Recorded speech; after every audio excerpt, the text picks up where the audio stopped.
Assalamualaikum warahmatullahi wabarakatuh. Mari belajar bersama-sama. Kenalkan, nama saya Yanti Ramadhani, MPM 1940606019, Lokal 1, jurusan Bimbingan dan Konseling. Materi tentang konseling dan psikoterapi. Saya akan menjelaskan materi tentang pendekatan psikoanalisis menurut Sigmund Freud. Sigmund Freud lahir pada tanggal 6 Mei 1856 dan wafat di London pada tanggal 23 September 1939, tepatnya pada usia 83 tahun. Psikoanalisis dipelopori oleh seorang dokter psikiater yakni Sigmund Freud pada tahun 1896. Ia mengemukakan pandangannya bahwa struktur kejiwaan manusia sebagian besar terdiri dari alam ketidaksadaran. Hakikat manusia menurut pandangan psikoanalisis. Freud, manusia pada dasarnya pesimistik, deterministik, mekanistik, dan reduksionistik, di mana manusia didominasi oleh kekuatan-kekuatan irasional, motivasi tidak sadar, kebutuhan dan dorongan biologis, dan narula. Oleh karena itu, peristiwa psikikat konseling menurut pendekatan psikoanalisis.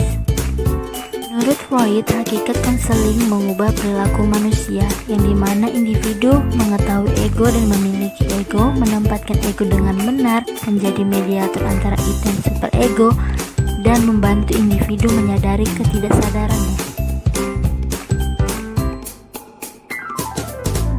Struktur kepribadiannya ada 3, yaitu id, ego, dan superego.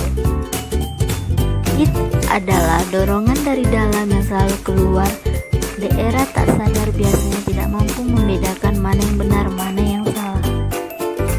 Sebagai pelaksanaan, sebagai perantara antara id dan superego, penyeimbang dan penguat antara id dan superego. Pada ego terjadi kecemasan, tetapi ego memakai pertahanan ego.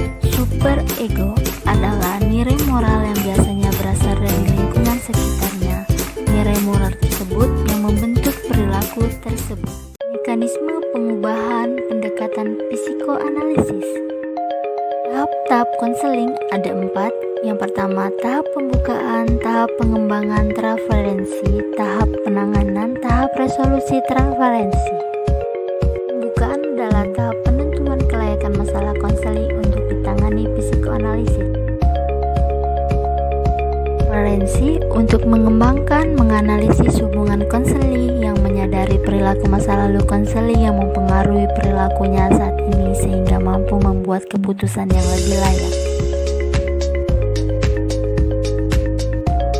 Dan adalah proses pemecahan konflik-konflik dasar yang termanifestasi dalam hubungan konseli dengan konselor melalui pengulangan interpretasi dan eksplorasi bentuk-bentuk retensi konseling.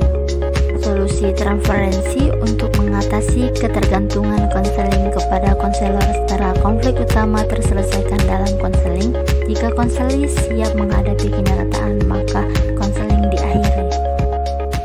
Teknik-teknik konseling yang digunakan dalam pendekatan psikoanalisis. Pertama, asosiasi bebas. Yang kedua, interpretasi. Yang ketiga, analisis mimpi. Yang keempat, analisis transferensi. Yang kelima, analisis resistensi. Bebas yaitu teknik yang digunakan untuk menjernihkan pikiran dari alam pengalaman dan pemikiran sehari-hari sehingga klien mudah mengungkapkan pengalaman masa lalunya.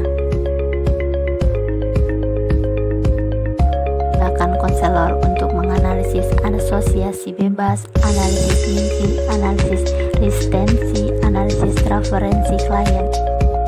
Mimpi adalah teknik yang digunakan untuk mengungkapkan dan menjelaskan materi dan simbol-simbol mimpi konseling.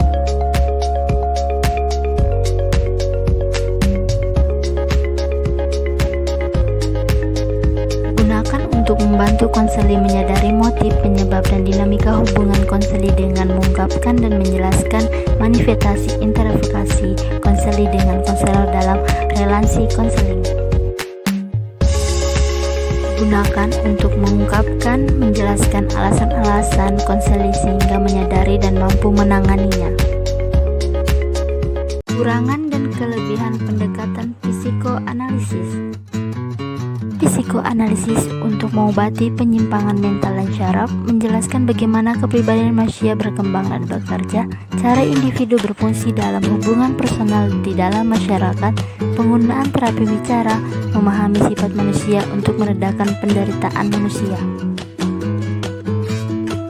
Psikoanalisis terlalu deterministik dinilai terlalu merendahkan martabat kemanusiaan, cenderung meminimalkan rasionalitas, energi psikis yang menentukan tingkah laku manusia, kurang efisien dari segi waktu dan biaya, memberikan gambaran seolah tanggung jawab individu berkurang. Dari materi saya, terima kasih. Wassalamualaikum warahmatullahi wabarakatuh.